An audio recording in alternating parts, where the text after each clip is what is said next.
បងជាយើងគាត់សួរថាធ្វើម៉េចមើលដឹងបងធម្មជាតិសុទ្ធទៅបងញៀវសួរបងតែងចែកម្លែករហូតតាមเพจយើងនឹងបងឃើញបងចែកម្លែកឯងអាចចែកម្លែកម្ដងទៀតបាននេះបងដោយសារតែគាត់នៅតែមានចង្អល់អញ្ចឹងមានអីល្អតាសំណួរល្អព្រោះបងគិតថាវាជឿពិបាកដែរដើម្បីឲ្យបងប្អូនយើងគាត់យល់ដឹងណាព្រោះជាទៅគាត់អត់ជំនាញអត់ធ្វើវាជឿហរថ្ងៃណាអញ្ចឹងទី1តើទៅនឹងការមើលត្បូងសុទ្ធយើងមើលទៅលើពលឺត្បូងធម្មជាតិមានពលឺផ្លេកធម្មជាតិអត់ស្ពឹកដោយពួកចូលពណ៌ឬខ្លាំងទេអានឹងសង្ខេបតិចណាទី2ស្នាមធម្មជាតិមិនមែនថាឲ្យតែមានស្នាមត្បូងធម្មជាតិទេគ្រាន់តែត្បូងយើងភាគច្រើនសាច់វាជាប់ស្នាមធម្មជាតិភាគតិចទេដែលយើងអាចច្នៃយកអស់អាណាដែលយើងយកអស់ជួនកាលសល់ឈូតបន្តិចពីធម្មជាតិតែស្នាមខ្លះបើយើងអត់ចេះមើលអត់ឃើញទេភាគច្រើនធម្មជាតិអញ្ចឹងហើយចំណុចសំខាន់ទី3គឺតើតើនៅហ៊ុនធម្មជាតិហើយថ្ងៃនេះដែរខ្ញុំចង់ចែកម្លែកពីរបៀបមើលហ៊ុនមកដើម្បីបងប្អូនយើងកាន់តែទទួលបានដឹងច្រើនអ្វីទៅជាហ៊ុននេះគឺជាសារធាតុរ៉ែមួយក្នុងត្បូងសារធាតុធម្មជាតិមួយដូចអាប្លូសឺខនយើងហ្នឹងវាពណ៌ប្លូហ្នឹងវាមានហ៊ុនវាពណ៌ខៀវព្រឿងនៅអាចនឹងមុខត្បូងក្នុងសាច់ត្បូងឬក្នុងគូត្បូងបងប្អូនតាមដានណាតាមដានអស់គ្នាខ្ញុំនឹងបង្ហាញពីរបៀបមើលហ៊ុនបងប្អូនអាចមើលតាមរយៈពលឺថ្ងៃ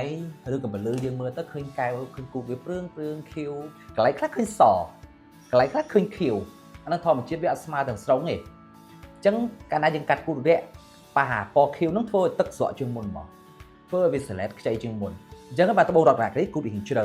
ត្បូងដែលច្នៃគូរៈភាគច្រើនទឹករីកខ្ចីទី2យើងអាចមើលនឹងកែវពង្រីកដើម្បីមើលថាសាច់ហ៊ុននឹងនៅមានអត់មាននៅកន្លែងណាព្រោះកាលណាអត់ហ៊ុនគឺមិនមែនធម្មជាតិទេត្បូងអត់ដែលចេះអត់ហ៊ុនទេគឺមានហ៊ុនទាំងអស់មានតែត្បូងខ្លះវាអាចនឹងហ៊ុនតិចអត់ក្រាស់ហើយទី3ជារឿងសំខាន់មើលនឹងកែវទឹកយើងអាចដាក់កាប់មុខចុះក្រោមដាក់ថ្នមណាហើយយើងមើលនៅគូតវានឹងលាយចេញគូតពណ៌ខៀវព្រឿងនៅគូតណាដែលវាពពាលអត់ស្មើគ្នាហើយចំណុចនេះជាចំណុចសំខាន់បំផុតគឺហ៊ុនធម្មជាតិអញ្ចឹងខ្ញុំសង្ឃឹមថាវីដេអូនេះនឹងអាចចែកម្លែកបងប្អូនអរគ្នាចេះពីរបៀបមើលហ៊ុនបើបងប្អូនដែលធ្លាប់សាកល្បងមើលហ៊ុនសូមខមមិនខាងក្រោមហើយបើបងប្អូនថានៅតែពិបាកក្នុងការមើលហ៊ុនសូមខមមិនខាងក្រោមដែរខ្ញុំនឹងបន្តការចែកម្លែកទៀតឬក៏បងប្អូនមានការស្នើសុំអីបន្ថែមក្នុងការចែកម្លែកខមមិនខាងក្រោមនេះកុំភ្លេចជួយ share វីដេអូនេះដើម្បីចែកម្លែកបន្ត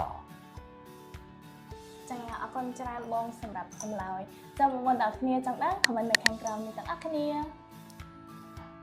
កុំភ្លេចចូលរួមទាំងអស់គ្នាក្នុងពិព័រណ៍គ្រឿងអលង្ការលើកទី16នៅសាលមហោស្រពកោះពេជ្រពីថ្ងៃទី15ដល់ថ្ងៃទី18